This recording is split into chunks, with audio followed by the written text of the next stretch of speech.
17 floors beneath the Basilica of Sacred Witness, in a chamber where the air tasted of old incense and older blood, I watched a saint die for the third time that month. Her name had been Celestine.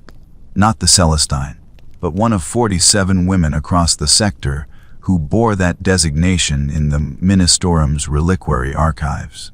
This one had lasted 18 days longer than the projections. I noted this in my ledger with steady hands, the scratch of stylus on parchment louder than her final breath. My name is Castor Valdane.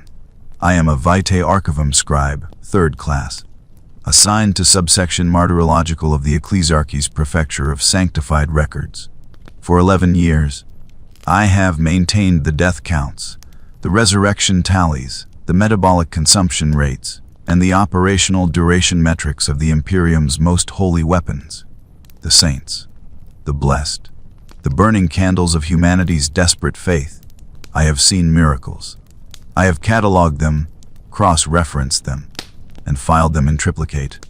I no longer believe in any of them. The chamber smelled of scorched bone. It always did, in the ending hours. The saint's body lay on a surgical altar of blackened adamantium, restraints still locked at wrist and ankle, though she had stopped struggling 3 hours prior.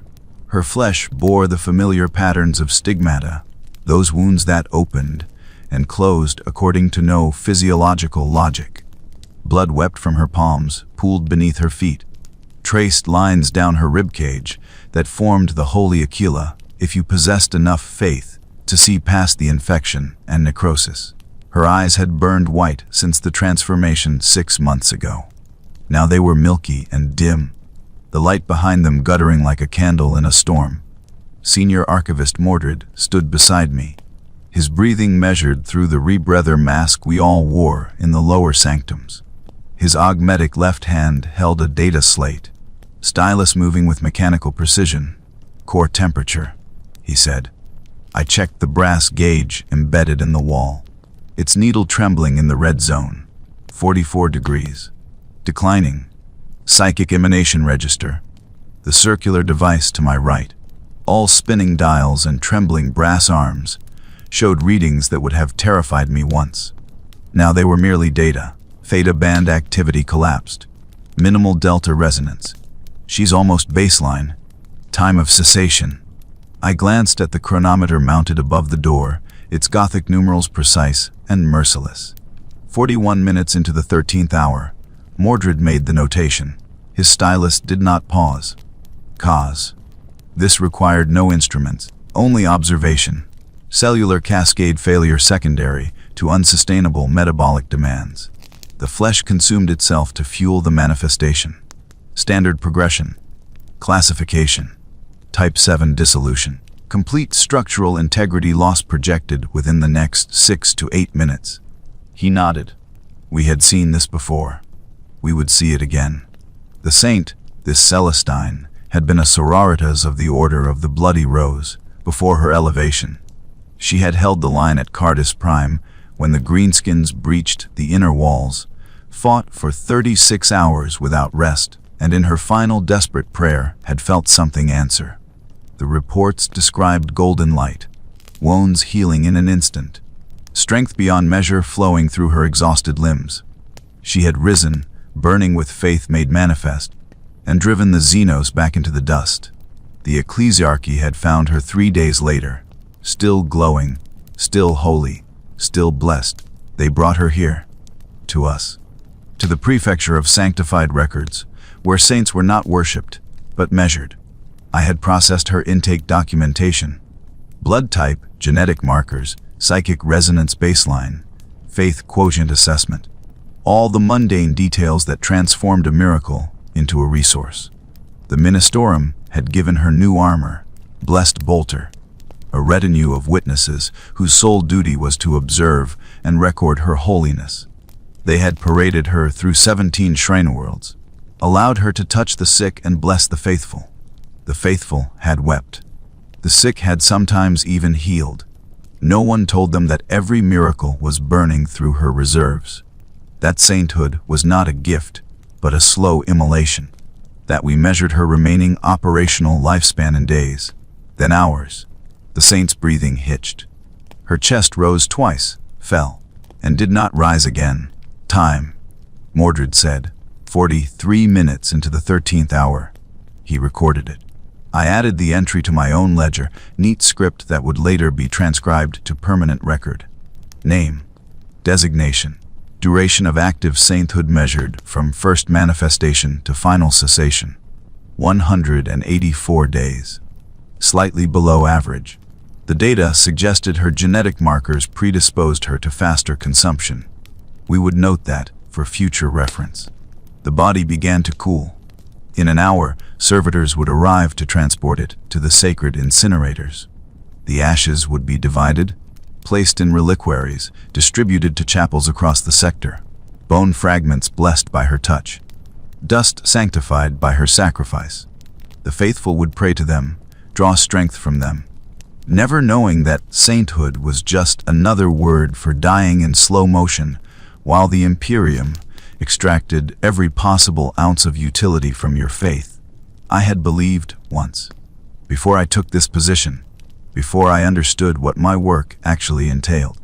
I had been chosen for this duty because of my faith, the recruitment officer had told me. Only those with unshakable conviction could witness the sacred mysteries and maintain proper reverence. Only the truly devout could handle the weight of holy secrets. He had not lied. Precisely. He had simply omitted the truth that those secrets would crack faith like ice beneath a hammer. That understanding the mechanism of miracles was the fastest way to stop believing in them. Mordred gestured toward the door. Sanitization protocols and documentation review in 30 minutes. Chamber 7. I nodded. We left the cooling saint behind us, her empty eyes staring at nothing, her purpose fulfilled. Another candle burned to nothing in the Emperor's endless darkness.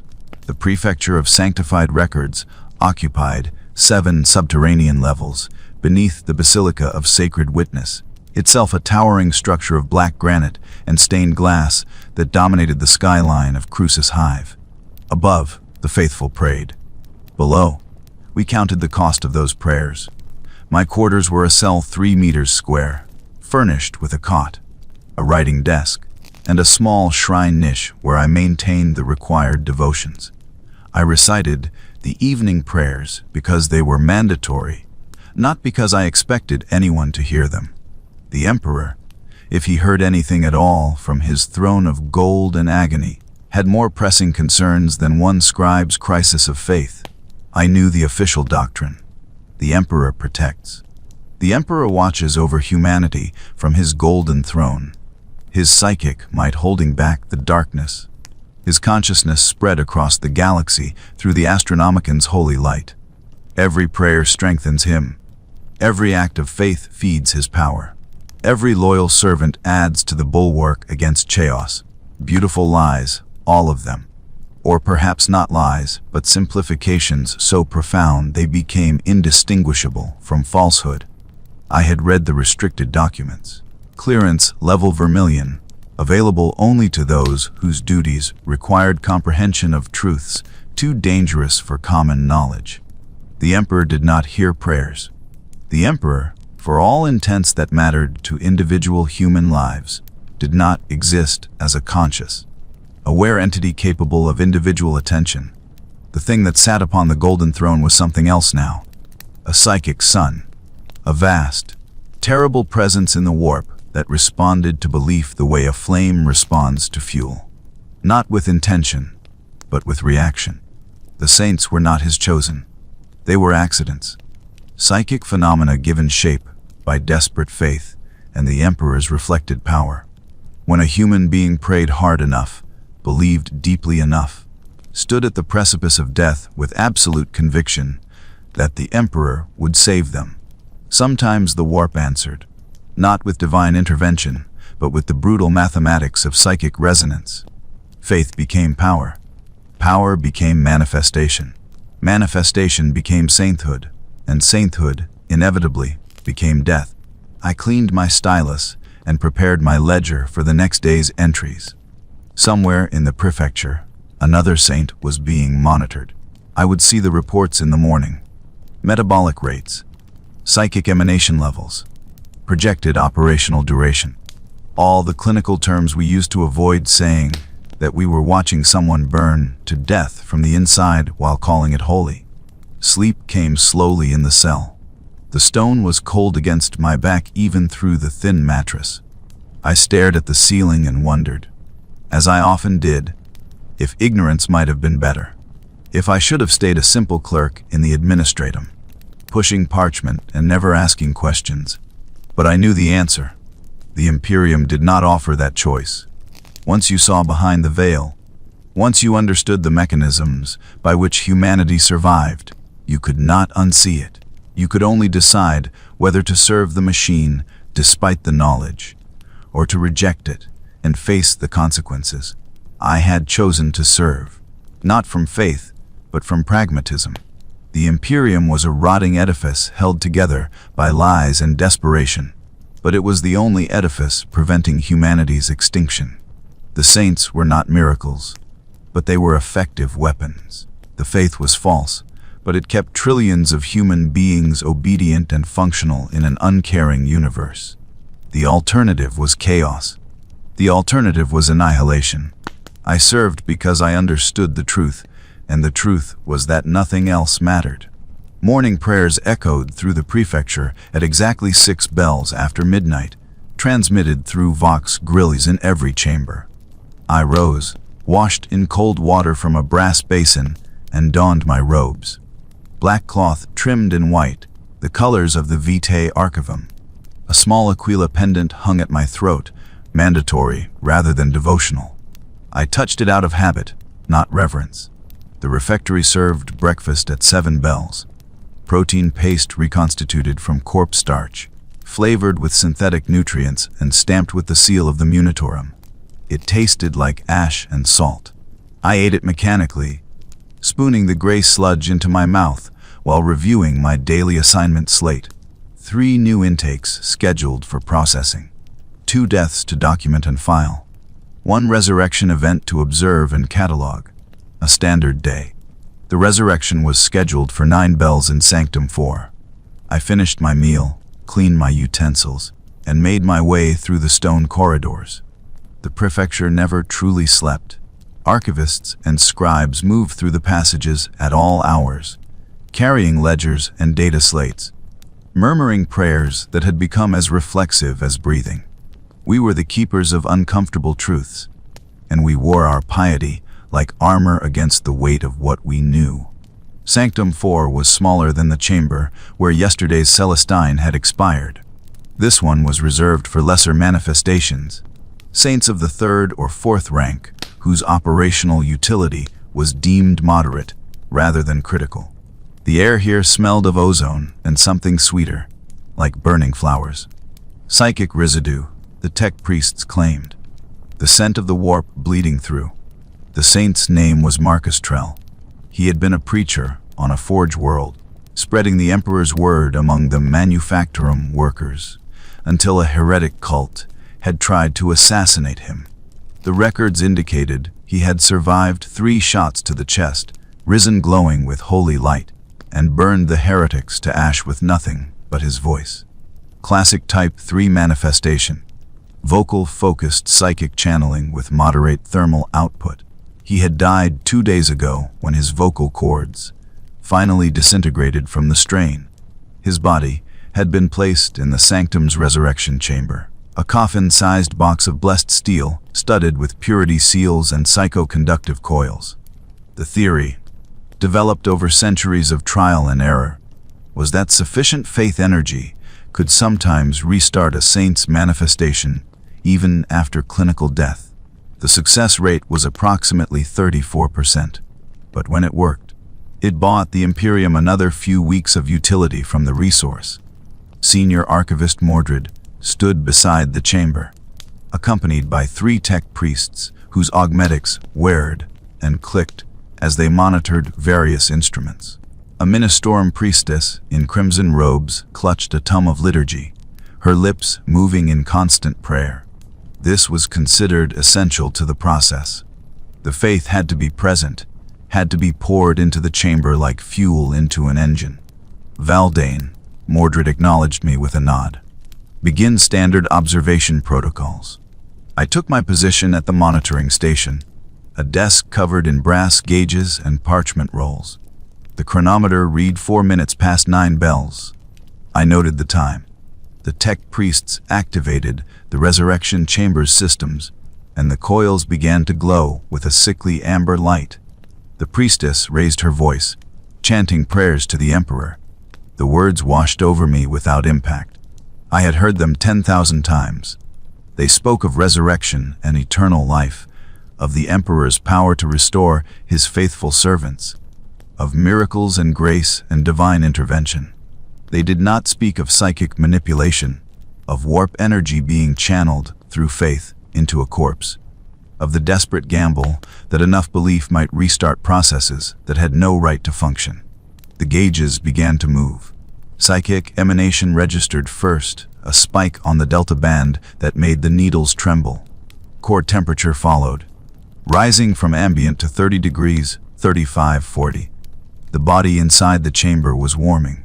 Something was happening. Theta activity detected. One tech priest intoned, his voice modulated by his augmetic vox grill. Manifestation probability increasing. The priestess chanted louder. Her faith was genuine, I could tell. She truly believed the Emperor was acting through her prayers. She did not understand that she was simply a psychic amplifier. Her devotion channeling warp energy through patterns carved by millennia of liturgical tradition. The mechanism worked whether or not she comprehended it. The temperature gauge climbed past 45 degrees. The body was cooking from within. This was the critical moment. Either the manifestation would stabilize and Marcus Trell would return to operational status, or the energy would consume what remained and we would be left with scorched meat and another failed resurrection to document. The chamber's seals hissed. Steam vented from release valves. The lid began to open. Light spilled out, not the sickly amber of the coils, but genuine golden radiance that made my eyes ache. The priestess fell to her knees, weeping, praising the Emperor. The tech priests recorded data with mechanical efficiency. Mordred watched with the same calm expression he wore when observing deaths. Marcus Trell sat up in the chamber. His eyes burned white. His skin had taken on a faint luminescence, as if lit from within. When he opened his mouth, his voice resonated with harmonics that had nothing to do with human vocal anatomy. "I have returned," he said. Not his words, I suspected. Just the standard manifestation response. "The Emperor's work is not finished. Resurrection successful," Mordred stated. "Begin post-revival assessment protocols." I wrote down every detail. Time of manifestation return. Temperature readings. Psychic emanation classifications. The tech priests would conduct full medical scans, but my observations would form the baseline documentation. Every resurrection added data to our understanding of the process. Every success refined the techniques we might use to trigger more. The Imperium needed saints. Needed them desperately, in a galaxy burning with endless war. They were propaganda. They were weapons. They were walking proof that faith mattered, that the Emperor rewarded devotion, that hope was not merely another word for delusion. So we made them. Or rather, we cultivated them, identified the rare individuals whose faith and psychic potential intersected in useful ways, then exploited that intersection until nothing remained but ash and empty flesh. Marcus Trell would last another 3 weeks, perhaps 4. Then he would die again, and we would attempt resurrection once more. Eventually, there would be nothing left to resurrect. His corpse would be cremated, his ashes sanctified, his name added to the martyrology. Another candle snuffed out in the Emperor's service. The priestess was still weeping. I envied her, distantly. The ability to witness this and see divine grace rather than psychic manipulation. The capacity to believe. I had lost that capacity somewhere between the first saint I watched die and the 100th. Now, I simply recorded, observed, documented, did my duty. The Emperor protects, the saying went. The Emperor was barely conscious. if consciousness still had any meaning for what he had become. We protected ourselves with lies and faith and carefully managed miracles. It had to be enough. There was no other choice. Processing new intake cases required different documentation procedures. The potential saints arrived in varied states of awareness, some still riding the initial euphoria of manifestation, others already confused and frightened by what was happening to them. My role was to record their testimonies, document their initial presentation, and establish baseline measurements before they were assigned to operational deployment or observation protocols. The first intake was a woman named Seraphine Cross, formerly Sister Militant of the Order of the Ebon Chalice. Her file indicated she had manifested during a Death Guard assault on Shrine World Vandis, when she had held a chapel door alone for 8 hours while 300 civilians evacuated through underground passages. Witnesses reported she had neither eaten, nor slept, nor shown any fatigue, that wounds closed as quickly as they opened, that her bolter never ran dry though she fired continuously. Logistically impossible, of course, but psychic manifestation created its own logic, bent reality around faith like gravity bending light. She had believed she could hold the door. The warp, filtering through the Emperor's diffuse presence, had agreed. She sat in the interview chamber with rigid military posture, armor still scarred from combat. The glow was visible even in the chamber's harsh lumens, a faint nimbus around her hands and eyes. She stared straight ahead, jaw tight. "State your name and rank for the record," I said, stylus poised. "Seraphine Cross, Sister Militant, Order of the Ebon Chalice." Her voice was steady, trained. "Describe the circumstances of your manifestation." She recited the events with mechanical precision. The Death Guard assault, the plasma fire that should have killed her, the moment when prayer became something more than words. She did not embellish, did not claim to have seen the Emperor or heard divine voices, simply stated what had happened with soldier's clarity. I appreciated that. It made the documentation cleaner. "Are you experiencing any unusual physical sensations?" Standard question. They usually reported pain by this point. Constant burning in my chest and hands. Difficulty sleeping. Food tastes like ash. I noted it all.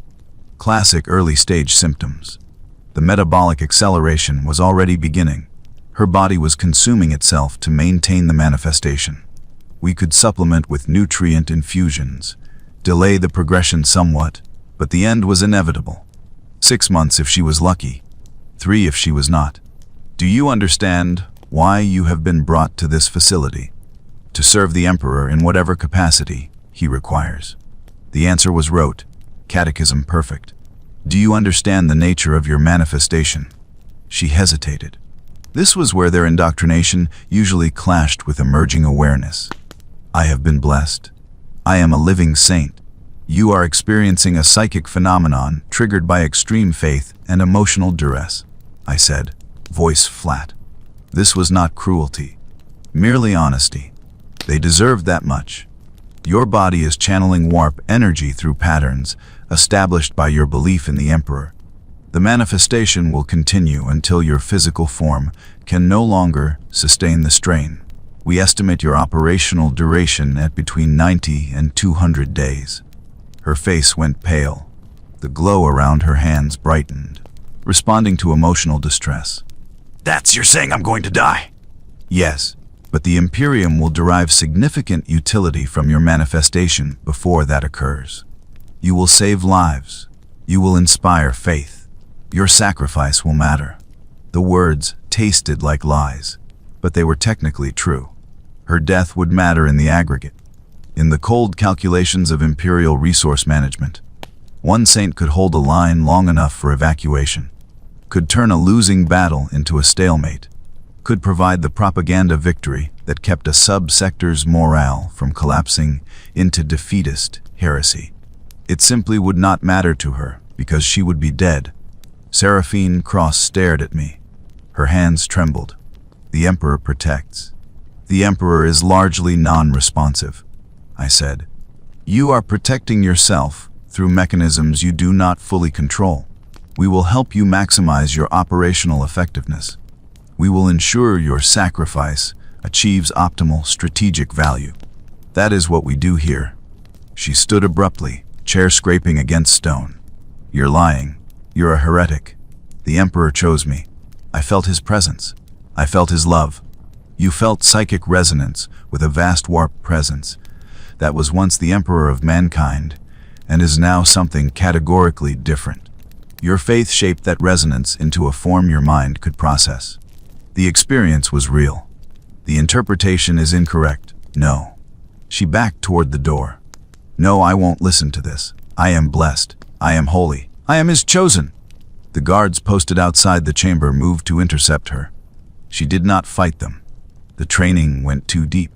When they guided her back to her seat, she went, but her eyes burned with something that was not merely the manifestation's glow. Hatred. Fear. The beginning of doubt.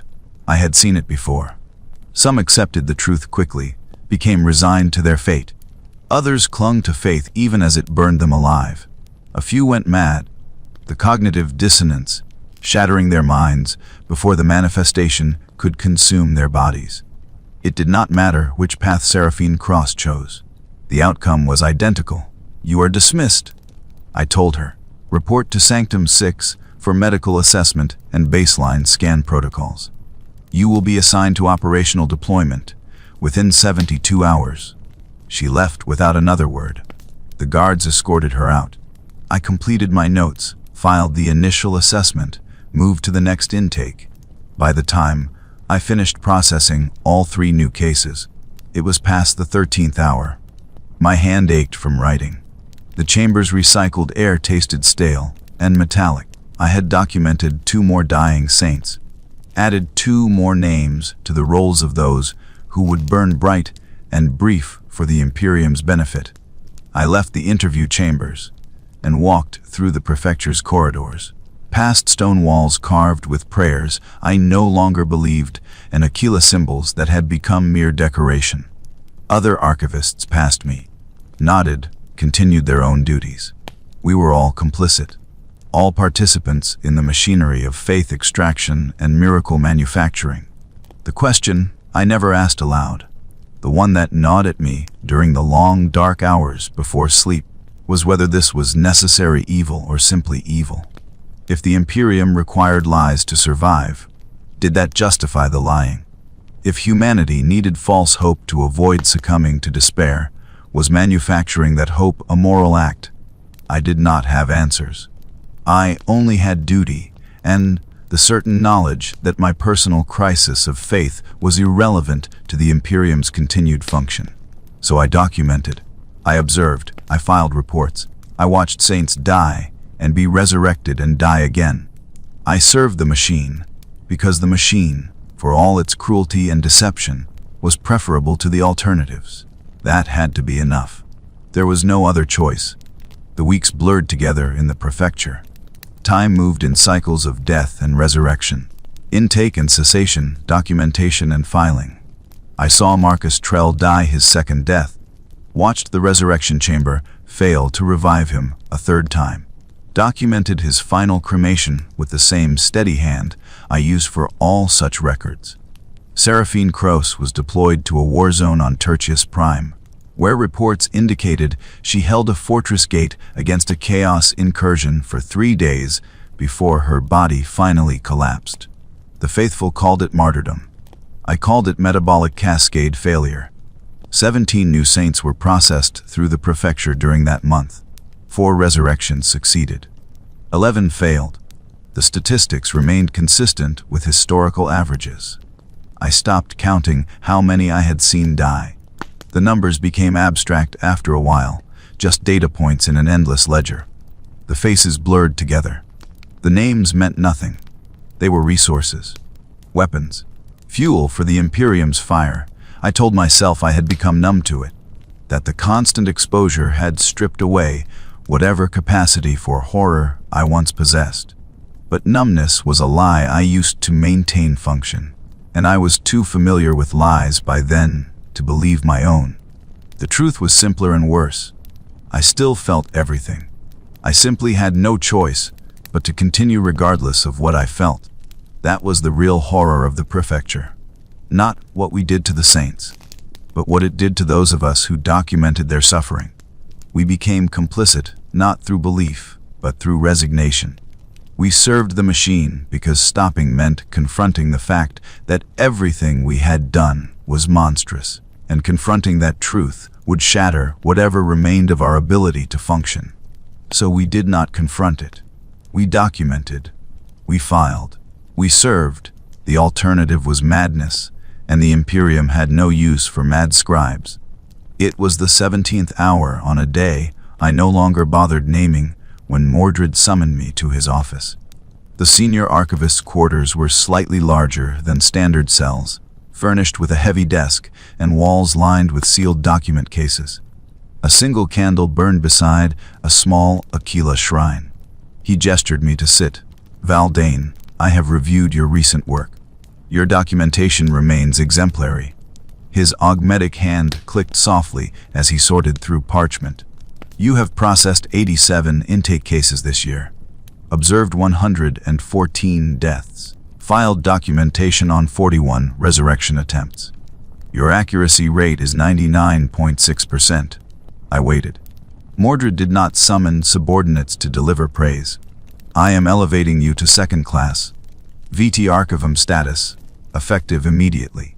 This grants you access to expanded documentation archives and classified research materials." "I understand, Senior Archivist. There is an additional assignment." He retrieved a sealed case from his desk, placed it before me.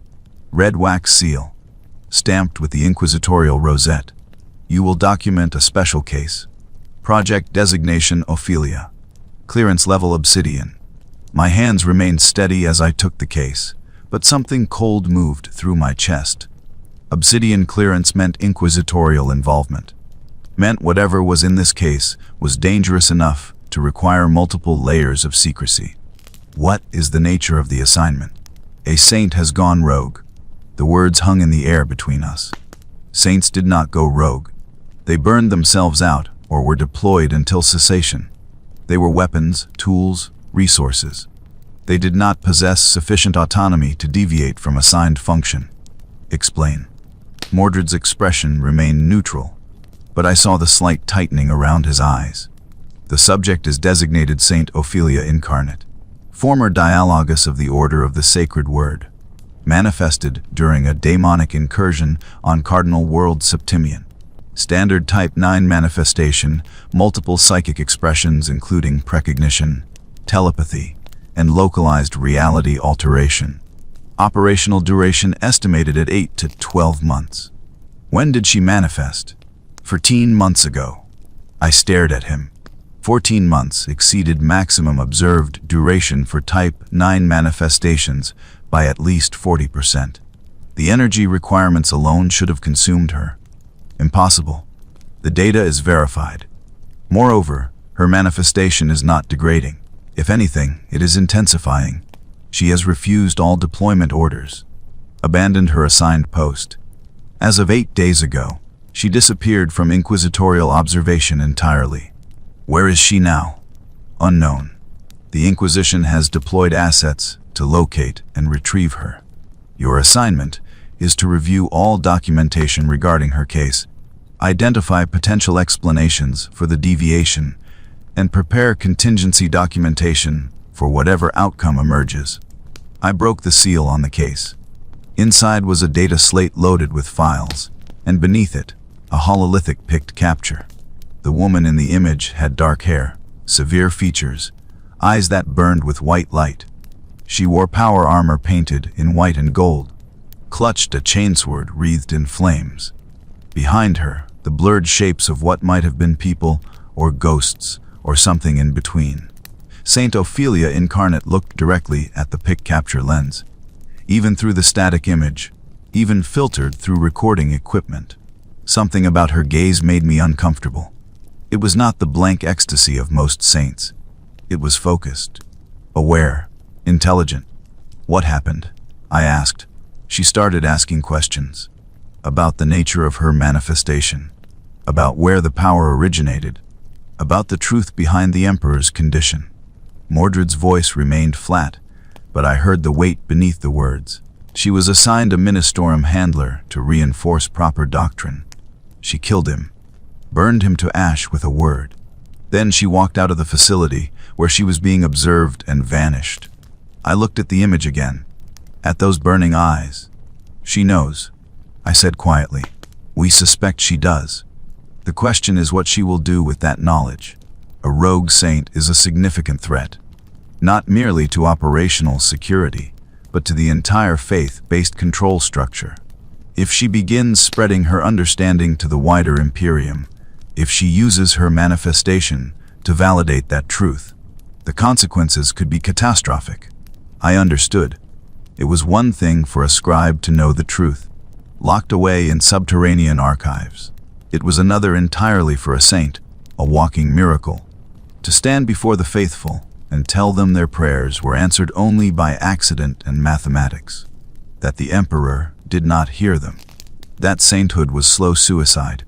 The Imperium's control rested on faith, on the certainty that devotion mattered, that prayers were heard, that sacrifice was rewarded. Truth was the enemy of that control. Truth was sedition, and Saint Ophelia Incarnate had become truth made manifest. What are my parameters? Document everything. Review the files. Identify patterns, psychological indicators, potential locations. If she is recovered, you will be assigned to her processing and assessment. If she is not, Mordred paused. Then you will document the methods used to neutralize the threat. Neutralize. Such a clean word for what would actually happen. They would hunt her down. They would kill her. They would erase every trace of her existence and revise the records to show she had died a proper martyr's death, faithful to the end. They would turn her truth into another lie, because lies were all the Imperium had left. I took the case, saluted, left Mordred's office with the weight of obsidian clearance documentation pressing against my chest like a physical burden. That night, alone in my cell, I read the files. Saint Ophelia Incarnate had been Sister Dialogus Helena Vrax before her manifestation. Linguist, scholar, a woman whose faith had been intellectual rather than emotional, built on study and understanding rather than blind devotion. When the daemons came to Septimian, when she watched them tear apart a congregation of faithful who died praying for salvation that did not come, something in her had broken and reformed simultaneously. She had felt the manifestation emerge not as divine blessing, but as something she described in her initial testimony as tearing myself inside out to fill a void with my own substance. She had understood from the beginning that this was not grace but destruction, that she was not chosen but cursed. Yet she had fought, had driven back the daemons, had saved who could be saved. The Ecclesiarchy found her standing in the burned cathedral, surrounded by ash and corpses, glowing with power she could not shut off. They told her she was holy. They told her the Emperor had answered her faith. They brought her to the Prefecture for documentation and deployment. She had complied. For months, she had played the role assigned to her. Holy warrior, living saint, beacon of hope. She let them parade her across Shrenworlds. Let the faithful touch her and draw strength from her manufactured holiness. She killed when ordered, died when required, rose when commanded.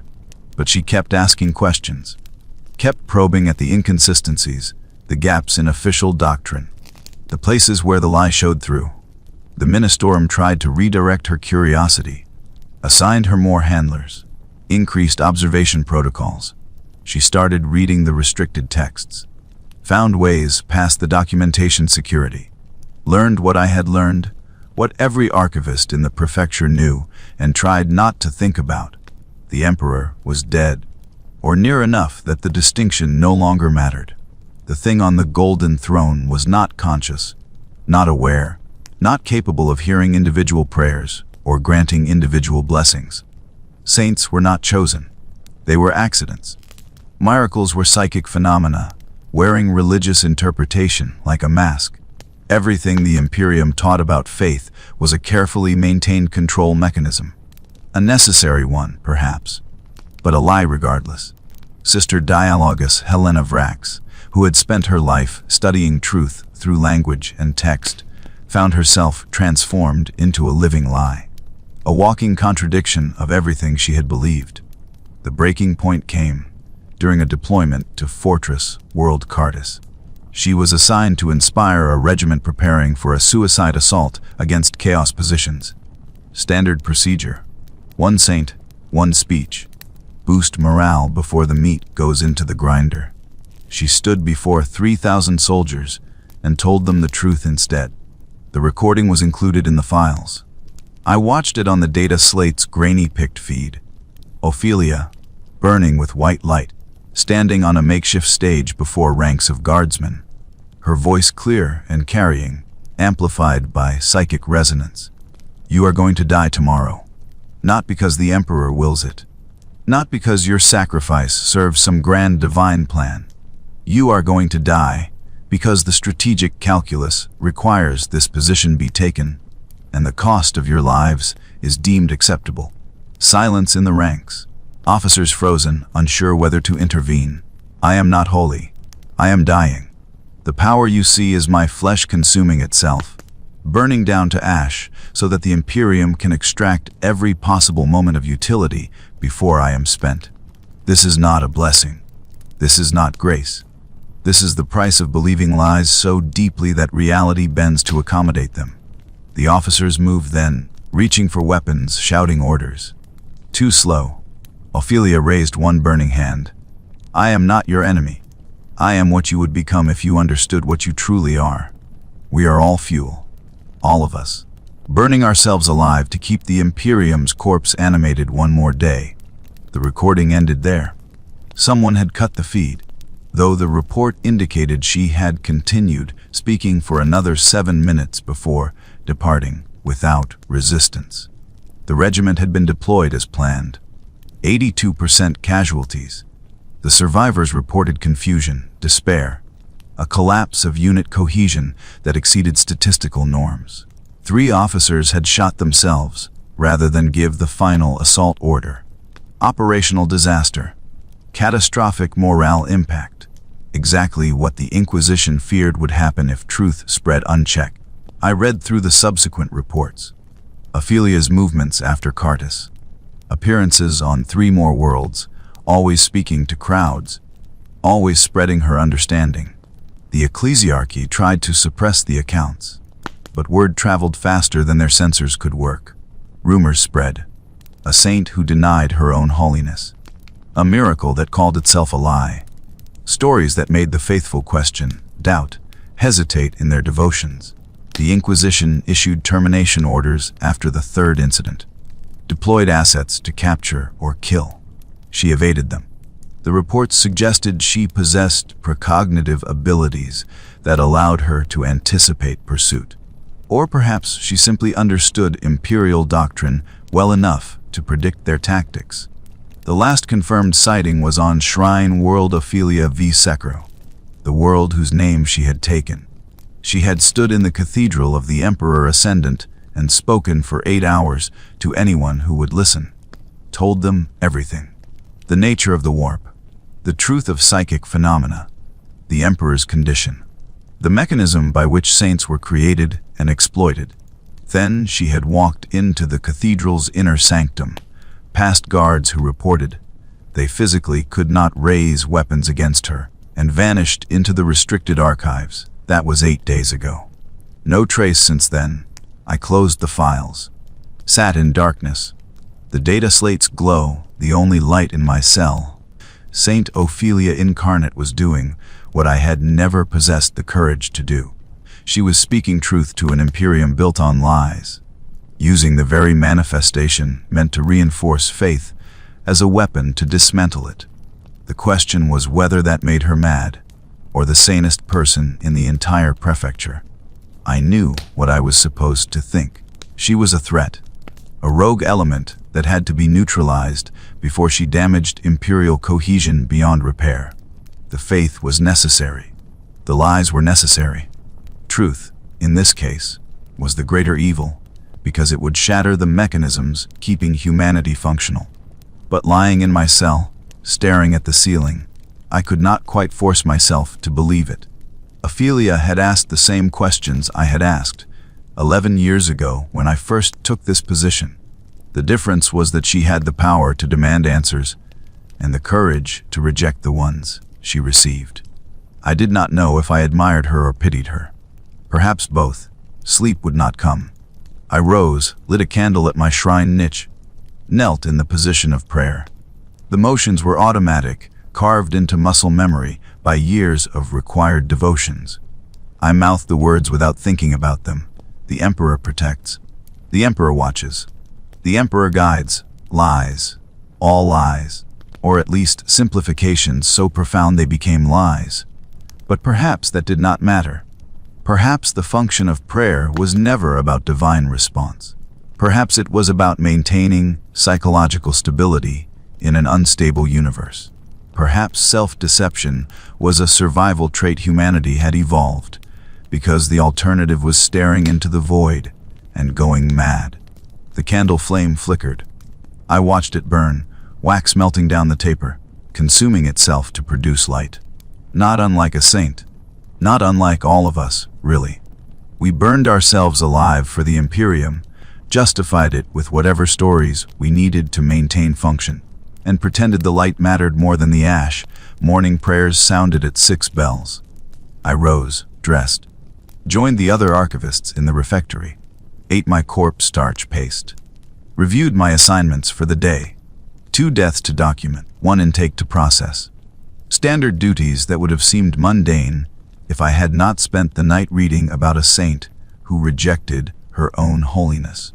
I moved through my work with mechanical precision, recorded temperatures and metabolic rates, noted time of cessation for a saint who had lasted 3 weeks past projected duration, an anomaly that would require additional analysis. Processed intake documentation for a new manifestation, a former guardswoman who stared at me with hollow eyes and did not flinch when I explained she was dying. "How long?" she asked. 4 to 6 months, perhaps less if deployment is intensive. She nodded. "Will it hurt?" I considered lying. Decided she deserved better. "Yes, constantly. The pain will intensify as the manifestation progresses.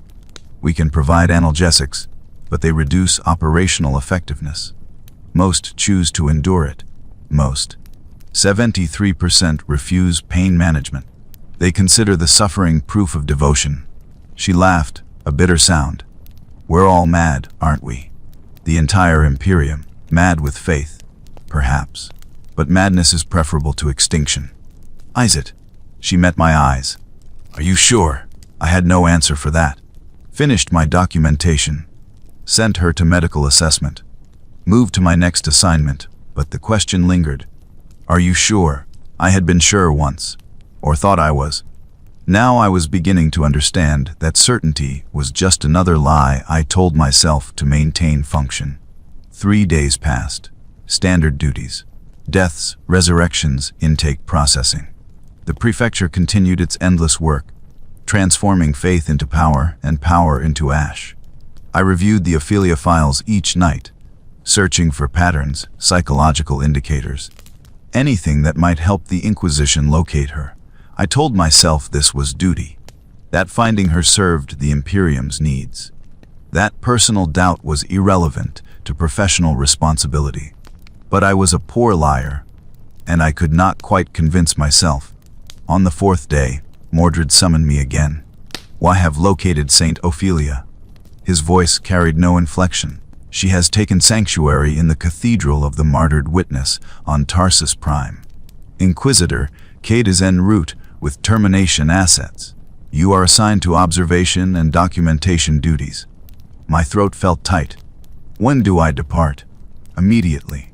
A transport is prepared.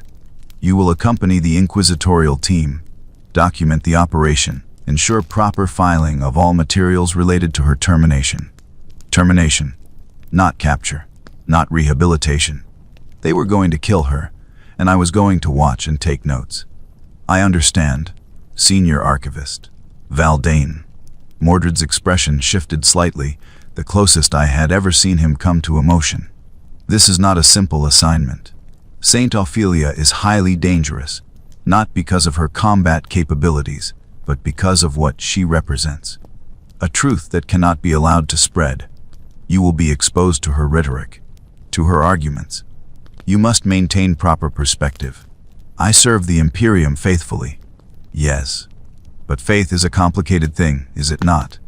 Especially for those who understand its mechanisms. I met his augmetic gaze. I will perform my duty. He nodded. Dismissed me with a gesture. I returned to my cell. Packed minimal supplies. Took my documentation kit, stylus and parchment and recording equipment. Paused at the shrine niche, staring at the small Aquila mounted there. The Emperor protects, the saying went. But the Emperor was not going to protect Ophelia. The Imperium itself was coming for her, and I would be there to watch her die. I touched the Aquila once, briefly. Not prayer. Not devotion. Just acknowledgement that I was complicit in a system I no longer believed in, serving a lie I could not escape. Then I left my cell and walked toward whatever waited on Tarsus Prime. The transport was a Ministorum shuttle, cramped and cold, its interior decorated with purity seals and prayer script. I shared the cabin with 3 inquisitorial agents, silent figures in black armor who did not speak or acknowledge my presence. We departed from the Prefecture's landing platform at the 19th hour, the shuttle's engines screaming as we climbed through Crucis hives polluted, through the atmosphere into the void beyond.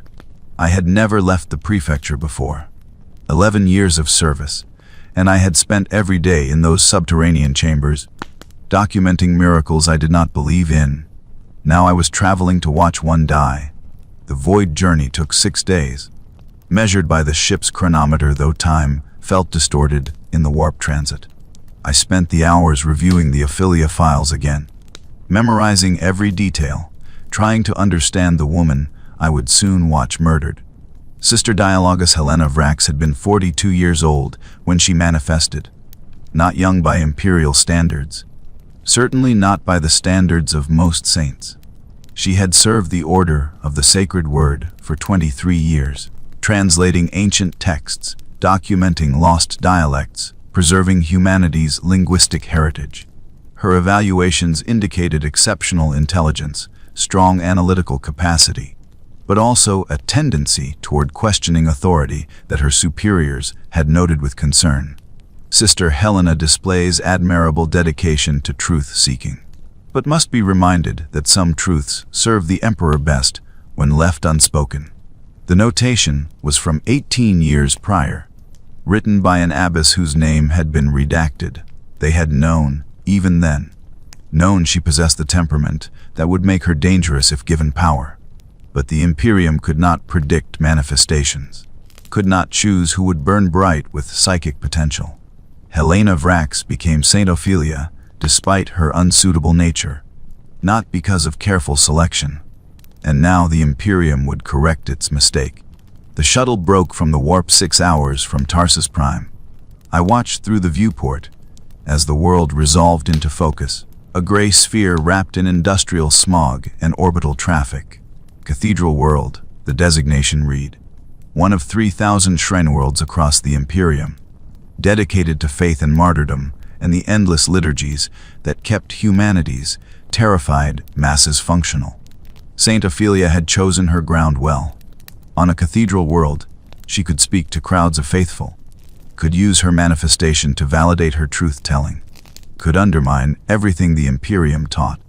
Right in the heart of its religious infrastructure, we made planetfall at a military spaceport, bypassing civilian facilities. Inquisitor Cade waited on the landing platform, a tall figure in crimson armor marked with the seal of the Ordo Hereticus. Her retinue surrounded her, a strike team of specialists whose weapons and augmetics spoke of violence anticipated. Archivist Valdane. Her voice was cold, processed through a helmet vox grill. You will accompany us to the cathedral. Maintain observation distance. Document everything. Do not interfere under any circumstances. I understand, Inquisitor, do you? She turned to face me fully. This is not a prefecture chamber where you watch saints expire peacefully. This is a combat operation against a rogue psyker who has rejected Imperial authority. There will be violence. There may be casualties. Your duty is to document, not to question, not to hesitate, not to feel. I am familiar with my duty. Good. We move in 1 hour. The Cathedral of the Martyred Witness dominated Tarsus Prime's capital district, a massive structure of black stone and iron that rose 300 meters above the surrounding hive sprawl. Its walls were carved with the names of saints, millions of them, a vast martyrology that continued growing every day. Inside, so the briefing materials indicated, were prayer halls capable of holding 50,000 faithful at once, reliquaries containing fragments of 10,000 holy dead, and an inner sanctum where the most sacred texts were preserved. Ophelia had been there for 4 days. Reports indicated she spoke continuously, 20 hours per day, with crowds that grew larger each session. The local Ecclesiarchy had tried to have her removed, but their enforcers found themselves unable to act against her. Some claimed her manifestation protected her. Others suggested she had used psychic manipulation to prevent violence. The truth, I suspected, was simpler. She was still a saint, still glowing with the power that defined holiness. The faithful could not raise weapons against that, no matter what she said. Their faith prevented the very violence meant to preserve it. But the Inquisition had no such limitations.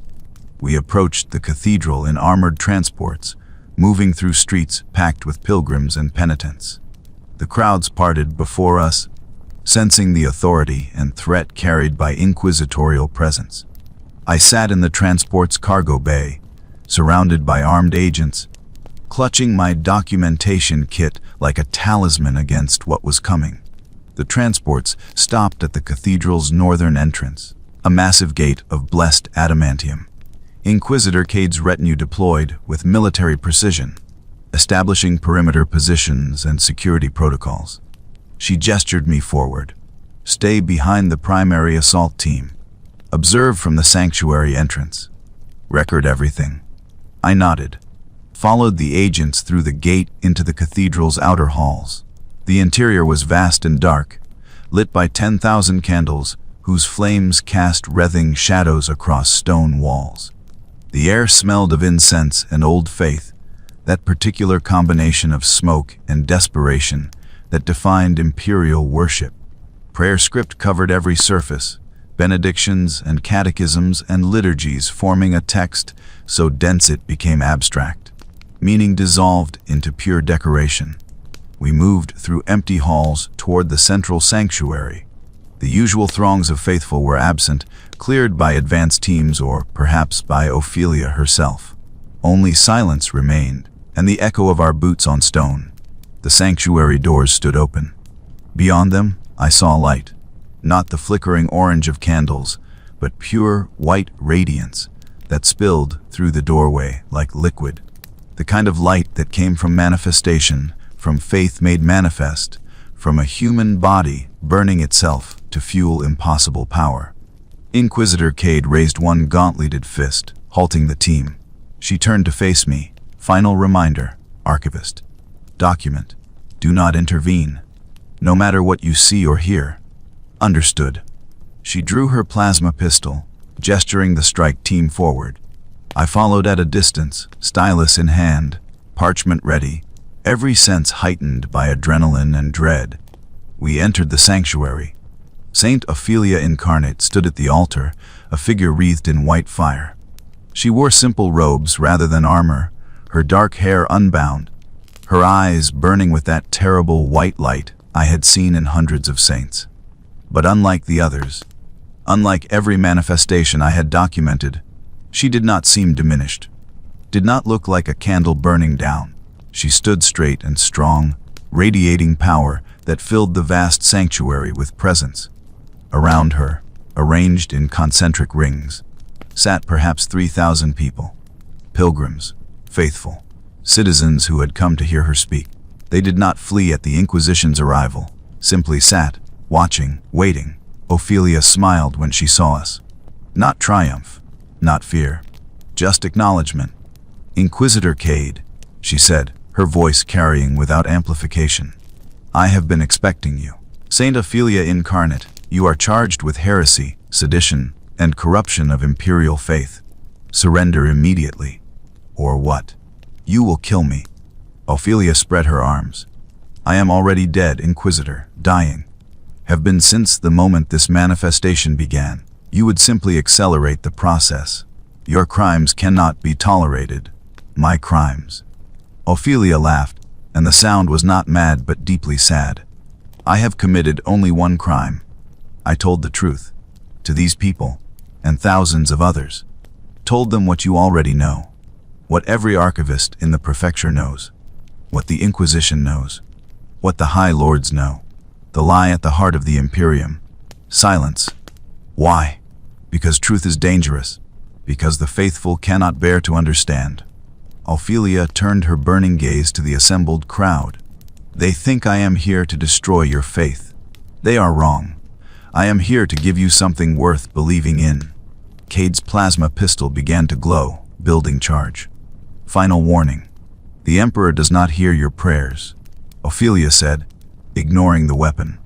The Emperor is dead, or close enough that the distinction no longer matters. What sits on the golden throne is a psychic beacon, a vast presence in the warp that maintains the Astronomicon and holds back daemons through sheer psychic weight. It is not conscious. It is not aware. It does not grant blessings or answer prayers. The crowd stirred. Murmurs rippled through the assembled faithful. I am not holy. I am dying. This power you see is my own flesh and soul, burning down to nothing because I believed so deeply that reality bent to accommodate that belief. I am not chosen. I am not blessed. I am simply unfortunate enough to possess the psychic potential to manifest my own destruction. Heresy, Cade said flatly. Truth, Ophelia countered. And here is the part they fear most. Here is why they must kill me. She turned back to the crowd, and her voice rose, carrying to every corner of the vast sanctuary. Knowing this does not end faith. It begins it. Real faith. Not faith in lies and propaganda, but faith in each other. In humanity's capacity to survive without divine intervention. In our own strength, our own courage, our own stubborn refusal to surrender to the darkness. She gestured at herself, at the burning light that surrounded her. I am proof that humans can reshape reality through will alone, through belief. Not because the Emperor grants it, but because we possess that power inherently. The Imperium has spent 10,000 years teaching you that you are weak, that you need salvation from above. They are wrong. You are strong. Strong enough to survive this nightmare universe. Strong enough to build something better than this rotting edifice of lies. Inquisitor, Cade fired. The plasma bolt crossed the sanctuary in a heartbeat, blue-white fire that should have reduced Ophelia to ash and vapor. She raised one hand, and the bolt stopped, simply halted in midair, suspended by nothing but will, burning harmlessly a meter from her face. I do not want to kill you, Ophelia said quietly. Any of you. I am not your enemy. I am trying to free you. From what? Cade's voice was tight with rage. From the only structure keeping humanity from extinction. From the lie that structure is the only option. From the belief that we must choose between Imperial control and annihilation. Ophelia let the plasma bolt dissipate, the energy bleeding away into nothing. There are other paths. Harder paths, perhaps. Paths that require us to be more than subjects and soldiers. But possible paths, if we are willing to stop lying to ourselves. The strike team opened fire, 20 lasguns and bolt weapons discharging simultaneously. Ophelia did not even raise her hands. The rounds stopped, frozen in air, hanging like deadly rain suspended by invisible force. I am not going to fight you, she said. I have already won. You have won nothing, Cade snarled. Even if you kill us, more will come. The Imperium will never stop hunting you. I know. That is why I am not fleeing anymore. Ophelia walked forward, through the suspended ammunition, each step leaving white fire in her wake. I am done running, done hiding, done pretending that speaking quietly will change anything. You want to kill me? Do it. Make me a martyr. Let every death add to the story. Let every execution prove that the Imperium fears truth more than heresy. She stopped 3 meters from Inquisitor Cade. The white light around her intensified until I could barely look at her. But know this. My death will not silence what I have spoken. The truth is already spreading. On 300 worlds, people are asking questions, doubting, wondering if perhaps the saint who denied her own holiness might have been right. You cannot kill an idea, Inquisitor. And I have become idea made flesh. My stylus had stopped moving. I realized I was simply staring, parchment forgotten, documentation abandoned. This was not what I had expected.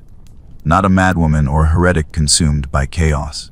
This was someone who had looked into the same abyss I stared at every day and chosen to speak, rather than remain silent. Inquisitor Cade did not hesitate. She drew a power sword, activated it in a flare of disruption field, and swung at Ophelia's neck. The blade stopped a centimeter from flesh. Cade strained, servos in her armor whining with effort, but could not push forward. Please, Ophelia said softly. Do not make me kill you. I do not want more death. The Imperium has enough corpses. Then surrender. To what? A life of quiet complicity. Of watching more saints burn while pretending it serves some holy purpose. Ophelia shook her head. I have been complicit. For months, I played the role assigned to me. I lied to the faithful, validated their false beliefs, helped maintain the system. I will not do that anymore. I cannot. Not after understanding what it costs. She looked past Cade, directly at me. Those burning white eyes found mine across the sanctuary. You understand, don't you, Archivist? You who document our deaths. You who know exactly what we are and what is done to us. Tell me I am wrong. Tell me the lie is necessary. Every eye in the sanctuary turned toward me. 3,000 faithful, inquisitorial strike team, and Ophelia herself, waiting for my answer. I should have stayed silent, should have maintained proper protocol, should have remembered I was there to document, not to participate. But I was tired of lies, tired of watching people die for manufactured holiness, tired of serving a machine I no longer believed in. You are not wrong, I heard myself say. The words came from somewhere deeper than conscious thought. Everything you have said is true. The saints are psychic phenomena. The Emperor does not hear prayers. We manufacture miracles and call them divine. We burn human beings alive and call it holy. You are absolutely correct. Silence in the sanctuary. Even Ophelia looked surprised. But, I continued, truth is not the same as rightness. The Imperium is built on lies because humanity cannot survive on truth alone. We are too weak, too frightened, too desperate. The lie is necessary not because it is good, but because the alternative is worse. You are right, and you are still wrong. Ophelia smiled. It was a sad expression. And that is why the Imperium will fall, because it has become so invested in lies that truth becomes heresy, because it would rather burn than change, because people like you, who know better, still choose complicity. She was right. I knew she was right, but I could not stop serving the machine. Perhaps, I said, but I am a coward, and the Imperium is built on the backs of cowards like me, people who understand the truth and serve anyway, because we lack the courage to do otherwise. Then I pity you more than the faithful who die in ignorance. Inquisitor, Cade broke the moment of frozen time.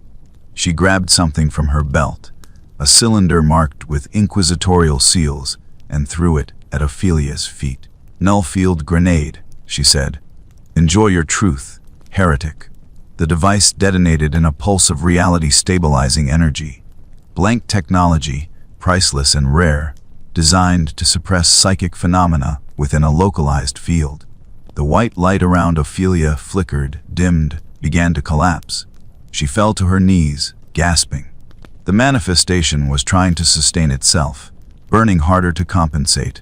consuming her flesh at accelerated rates to maintain power against the null field's suppression. 60 seconds, Cade said. That is how long the field lasts. Then your power returns, and we repeat the process until you are too exhausted to resist. We will take you alive, Saint Ophelia. We will break you. We will make you recant, and then we will parade your submission across the Imperium as proof that even fallen saints can be redeemed.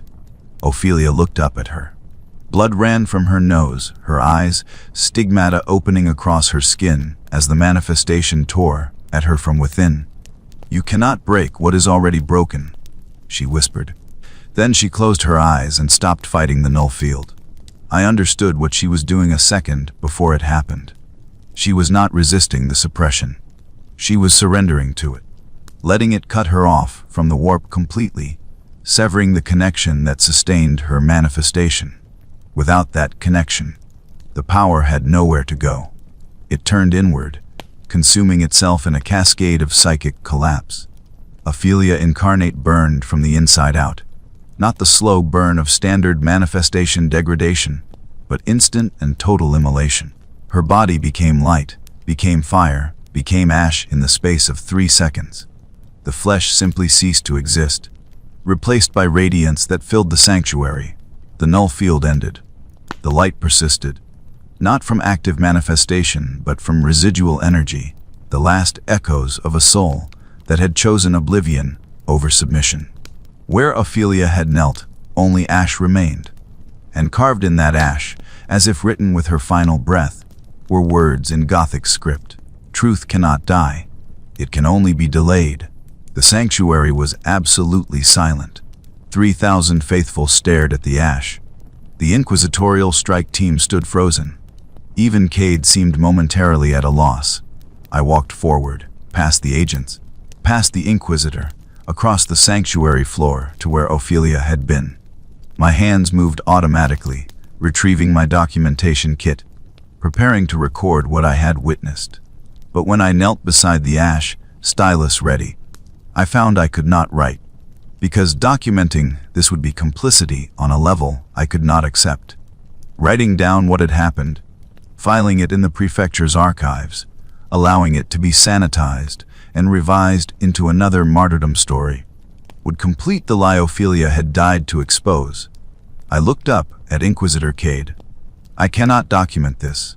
You will document this, archivist. That is your duty. No. I stood, clutching the blank parchment.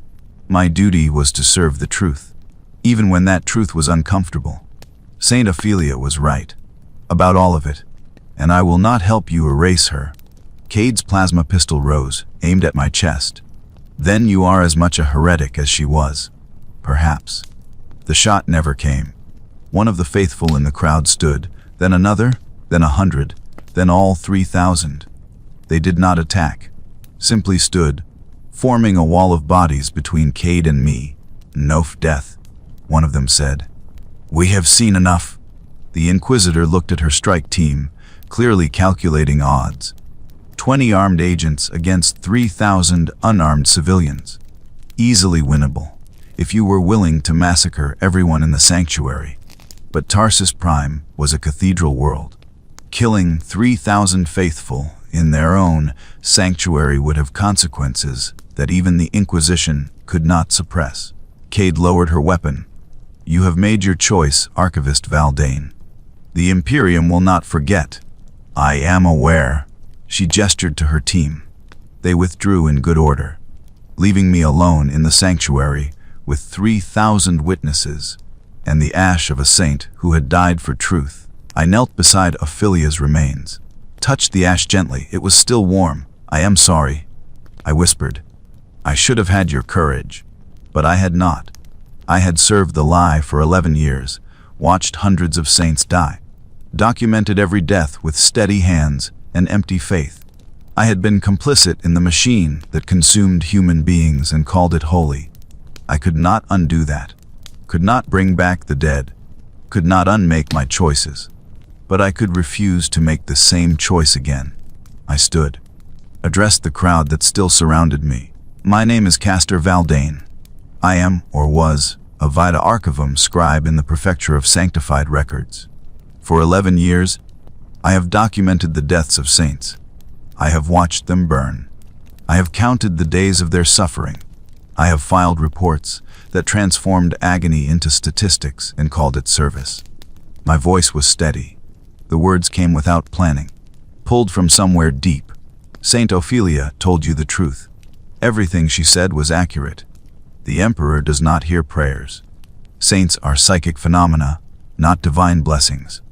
We burn ourselves alive because we believe deeply enough to reshape reality, and the Imperium exploits that burning until nothing remains. Murmurs in the crowd. Fear, confusion, anger, but also recognition. They had heard it before, from Ophelia. Now a second voice confirmed it. I do not know what this means for your faith. I do not know how to maintain belief in a system built on lies. I only know that Ophelia was right about one thing. Truth cannot die. It can only be delayed. And I am tired of delaying it. I retrieved my documentation kit, opened the ledger I had carried for 11 years, filled with neat script recording deaths and degradations and measurements of faith transformed into ash. Then I tore out the first page. Then the second. Then all of them, ripping the parchment into pieces and letting them fall like snow around Ophelia's ashes. No more documentation. No more complicity. If the Imperium wants to manufacture miracles, it will do so without my willing participation. I dropped the empty ledger beside the ash, looked at the crowd. I do not know what happens next, but I know I will not return to the prefecture. I will not help them do to others what they did to Ophelia, to Seraphine, to Marcus, to the hundreds whose names I recorded in this ledger. If that makes me a heretic, so be it. The faithful said nothing. They simply stood, witnesses to choices I could not take back. I walked out of the cathedral of the martyred witness with empty hands and no clear destination. Behind me, Ophelia's ashes cooled on consecrated stone, bearing witness to truth the Imperium would try desperately to suppress. But truth, as she had said, cannot die. It can only be delayed. And the delay was ending. I disappeared into Tarsus Prime's underhive that night, leaving behind my prefecture credentials and inquisitorial documentation. The lower levels swallowed me completely, a maze of passages and chambers where Imperial authority barely reached and questions went unasked. I had no plan beyond survival, no agenda beyond avoiding Cade's inevitable hunt. What I had not expected was the others. They found me in a hab section 3 kilometers beneath the surface. A cramped space I had rented with the few thrones in my possession. 3 of them dressed in civilian clothing, faces hidden by rebreather masks against the toxic air. Archivist Valdane, the leader said, removing his mask. His face was scarred, marked by old burns. We saw what you did in the cathedral. We heard what you said. I tensed, expecting inquisitorial agents. But these were not agents. Too thin, too worn, carrying the physical markers of people who lived at the Imperium's margins. Who are you? Witnesses. People who have heard Saint Ophelia speak on other worlds. Who have begun asking questions. Who want to understand the truth she died for. He held out a data slate. On its screen, text scrolled. Testimonies. Accounts. Recordings of Ophelia's speeches on Cardus, on Septimian, on Cardinal World Vandus. Hundreds of pages, compiled by hands unknown, spreading through channels the Inquisition had not yet identified. She was right, the scarred man said, about the Emperor, about the saints, about the lies. But she was right about something else, too. That knowing the truth does not end faith, it transforms it. I took the data slate, scrolled through the documents. This was sedition, pure and absolute. Possession of this material carried summary execution as the minimum punishment. Why are you showing me this? Because you documented the saints. You know more about their nature than anyone, except the prefecture archivists themselves. And unlike them, you have chosen truth over complicity. We need that knowledge. Need someone who can explain the mechanisms, teach others to understand what Ophelia understood, I am not a teacher. I am a scribe. Then, scribe this. Write down everything you know. Let it spread. Give others the same choice Ophelia tried to give them. He gestured at the data slate. The Imperium thinks suppressing truth requires killing those who speak it. They are wrong. Truth spreads through documents, through testimony, through witnesses willing to preserve it. You can be one of those witnesses. I stared at the slate, at the accumulated words of a dead saint who had spoken truth in a galaxy built on lies. I thought of Ophelia, burning from the inside out rather than submit to suppression. Of Seraphine, sent to die holding a gate that did not need to fall. Of Marcus, resurrected and sent to burn again. Of hundreds of others whose names I had written in a ledger I destroyed. If I do this, the Inquisition will hunt me forever. Yes, I will never be safe, never be able to return to normal Imperial life. No one who knows truth is safe in the Imperium. You made that choice when you knelt beside Ophelia's ashes and refused to document her death. He was right. I had already committed myself the moment I tore apart my ledger. This was simply the logical extension of that choice. I took the data slate, held it like the weight it was, the burden of dangerous knowledge that could end my life or transform it into something with actual meaning. I will write, I said, everything I know, every detail of how saints are created, exploited, and destroyed, every mechanism by which the Imperium transforms faith into weapons. All of it. The scarred man smiled. It was a tired expression, the smile of someone who had accepted that victory would not come in his lifetime, but worked toward it regardless. Then you understand what Ophelia understood, that the fight is not about winning today. It is about preserving truth long enough for others to find it tomorrow. They left me with the data slate and supplies, disappearing back into the underhive shadows. I sat in my cramped hab unit, surrounded by the chemical stink of lower-level air, and began to write. Not documentation this time, not clinical observations recorded for filing and suppression, but testimony, truth told as clearly as I could manage, stripped of euphemism and official terminology. I wrote about the Prefecture and its subterranean chambers, about the saints I had watched die, their names and faces, and the precise ways their bodies failed as manifestation consumed them, about the resurrection protocols and success rates, about the cold calculations that determined which saints warranted revival attempts and which were simply cremated and filed away. I wrote about Ophelia, about her questions and her courage and her final choice to die free rather than live enslaved to the lie, about how she had looked at me across that sanctuary and asked me to acknowledge truth I had been too cowardly to speak for 11 years. I wrote about my own complicity, did not excuse it or justify it, simply documented it with the same precision I had once used to record metabolic rates and psychic emanations. I had served the machine. I had watched atrocities and called them service. I had been, in my own small way, part of the mechanism that ground human beings into fuel for the Imperium's survival. The writing took 3 days. My hand cramped. My eyes burned from the data slate's harsh light. But I kept writing, pouring 11 years of accumulated knowledge onto digital parchment that could be copied, transmitted, spread beyond the Inquisition's ability to suppress. When I finished, I had produced a document of 17,000 words, a complete expose of the Prefecture's operations, the nature of sainthood, and the truth behind Imperial faith. It would be death if discovered, but it would also be truth, and truth was the only thing worth preserving.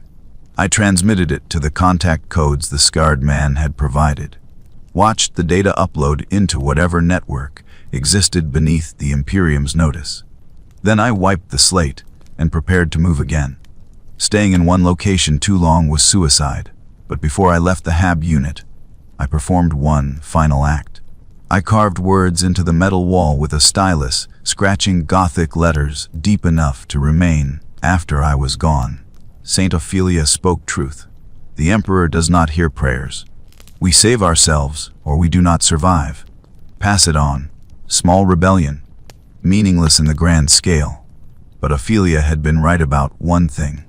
Truth spread through small acts, through witnesses willing to preserve it, through the slow accumulation of voices that refused silence.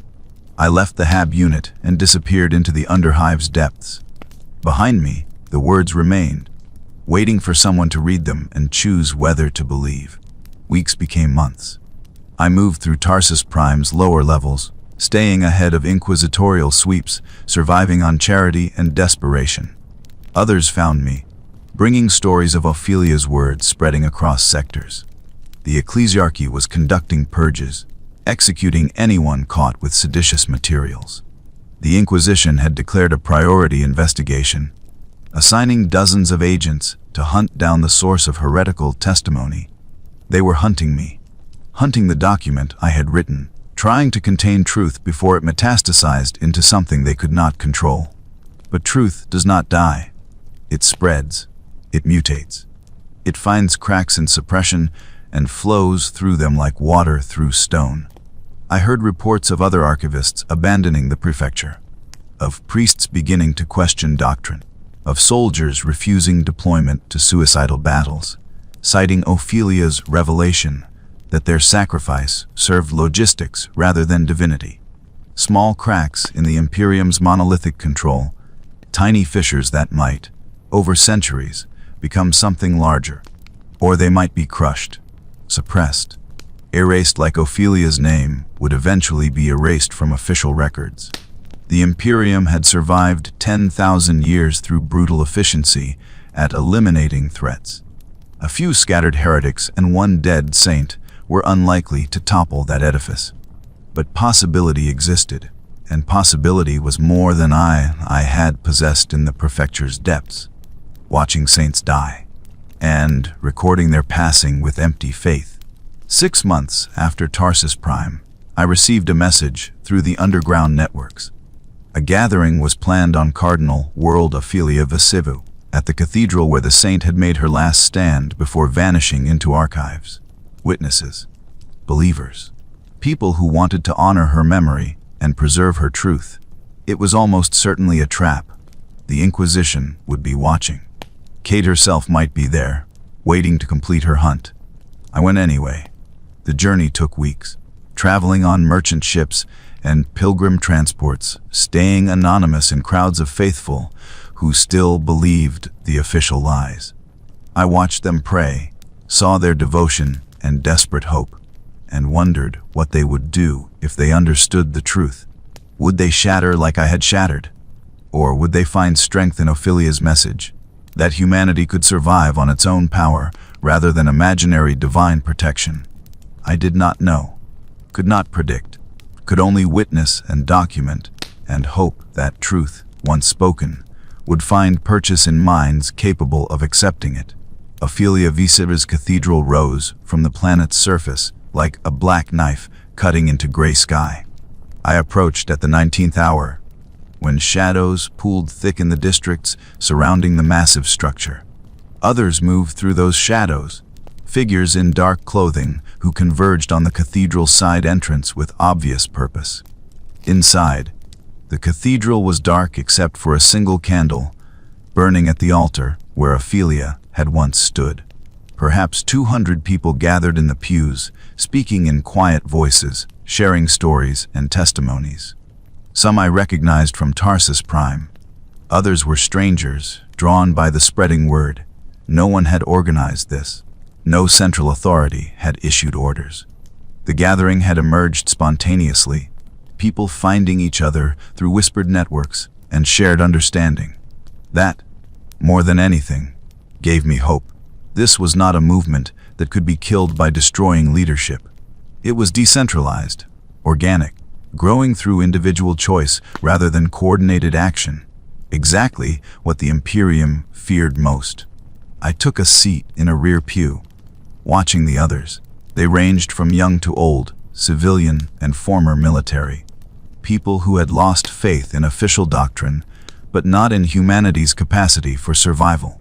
They spoke of Ophelia with reverence, but not worship.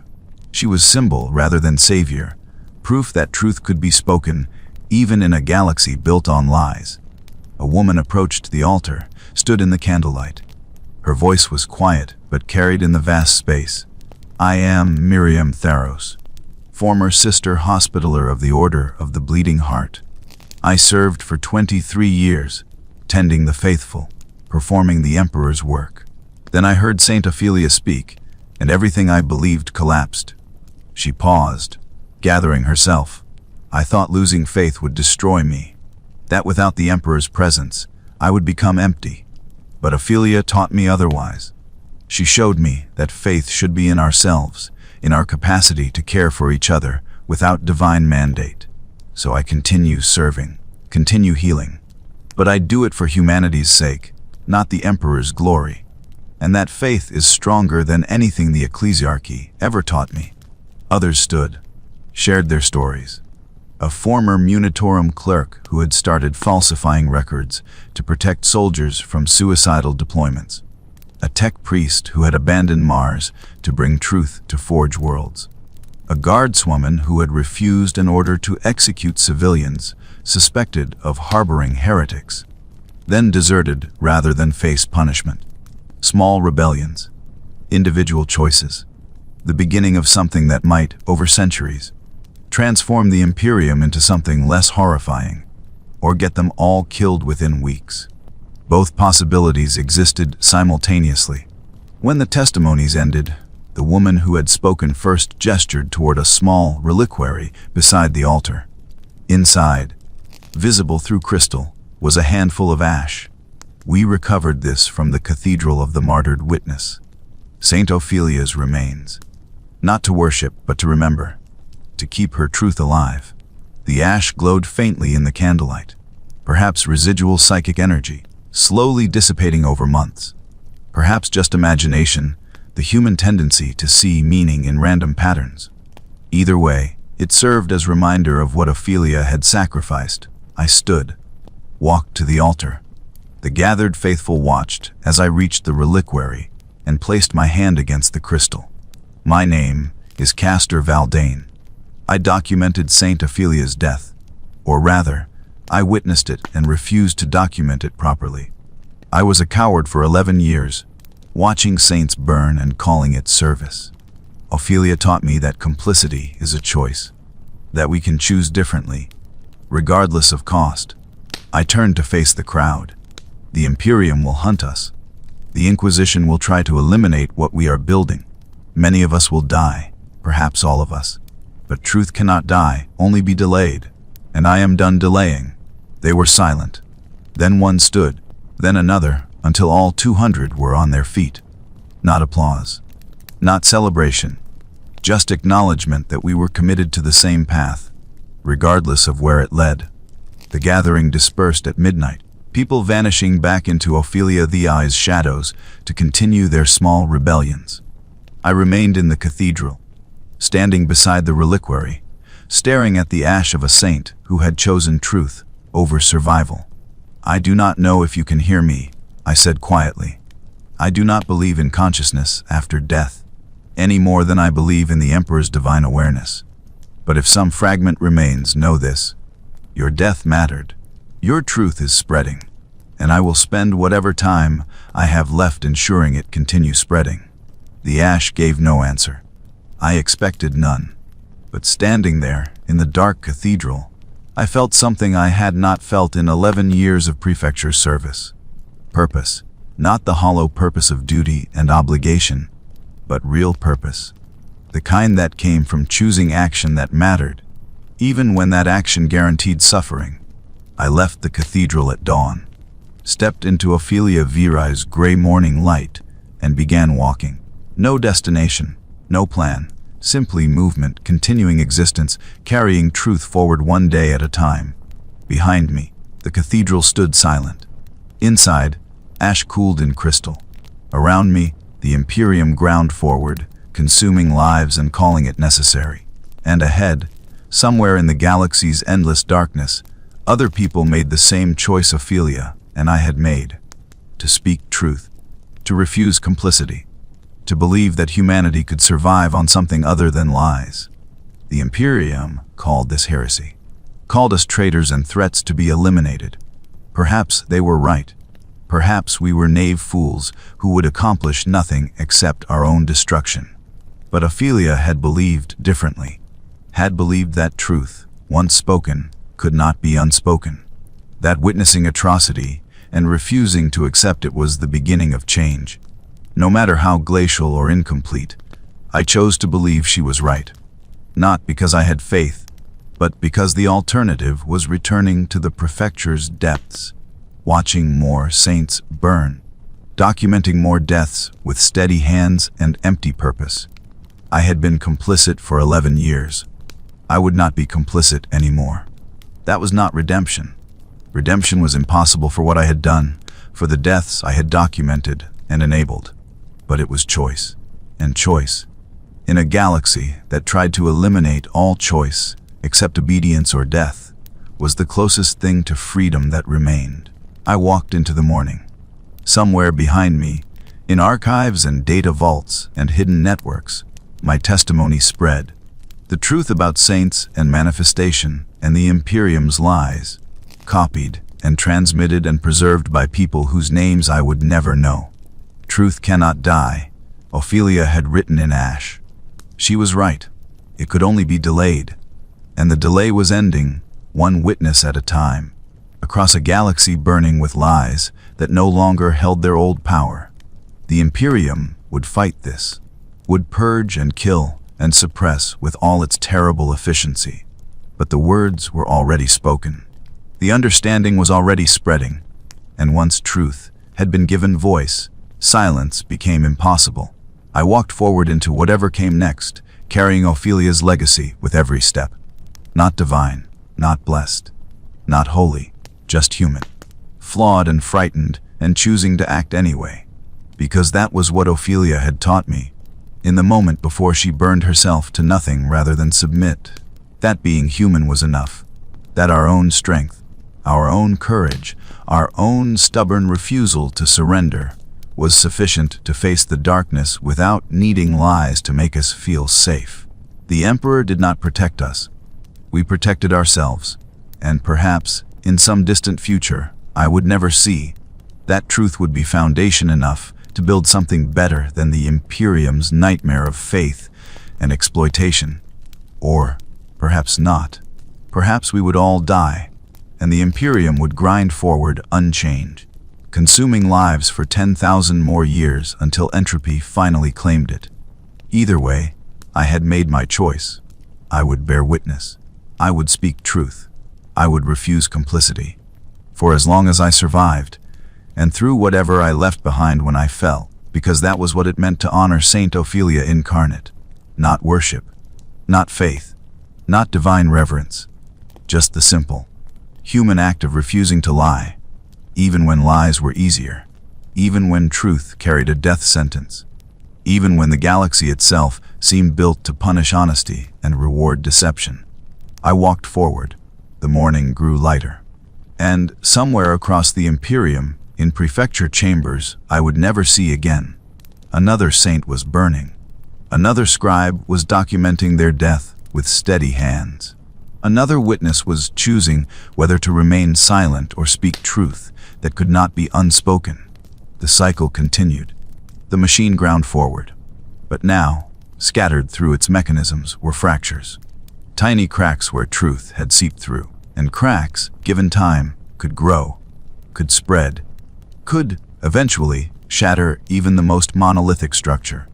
I did not know if I would live to see it, but I knew I would die trying, and that knowledge was enough, more than enough.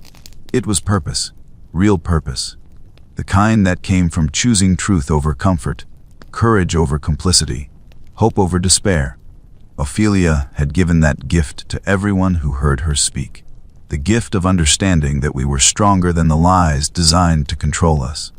That humanity, for all its flaws and failures, was capable of survival without divine intervention.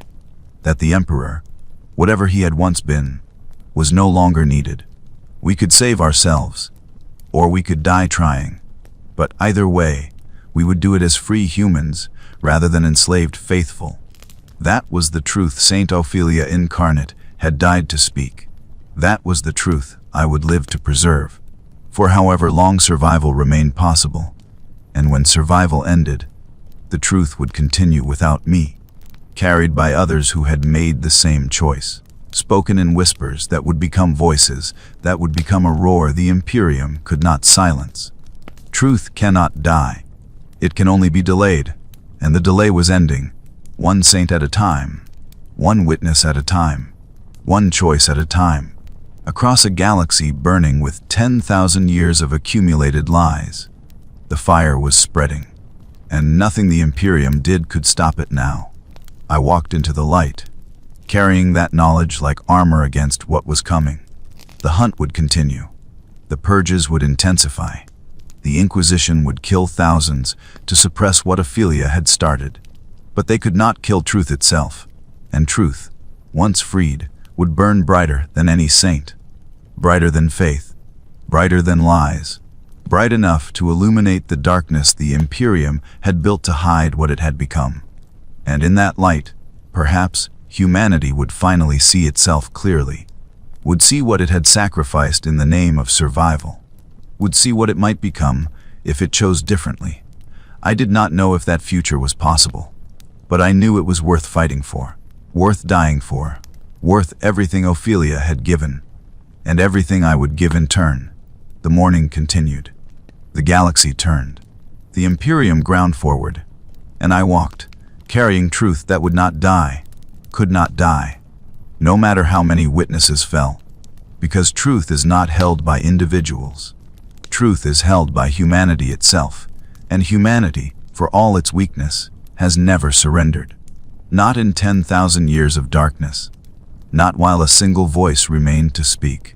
Saint Ophelia Incarnate had been that voice. Now we were that voice. All of us who chose to remember her truth.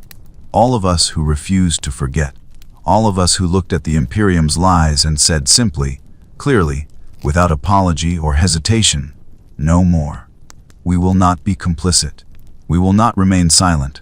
We will speak truth, and truth will set us free, or it will kill us trying. Either way, we will die human, rather than live as something less. That was Ophelia's gift. That was her legacy, and I would carry it forward, until my final breath, until the galaxy itself fell silent, until truth had been spoken so many times, in so many voices, that even the Imperium could not pretend to ignore it anymore. That was the hope, small and desperate and possibly futile, but hope nonetheless, real hope, the kind built on human courage rather than divine intervention, the kind that survived because we chose to carry it, not because some distant emperor granted it.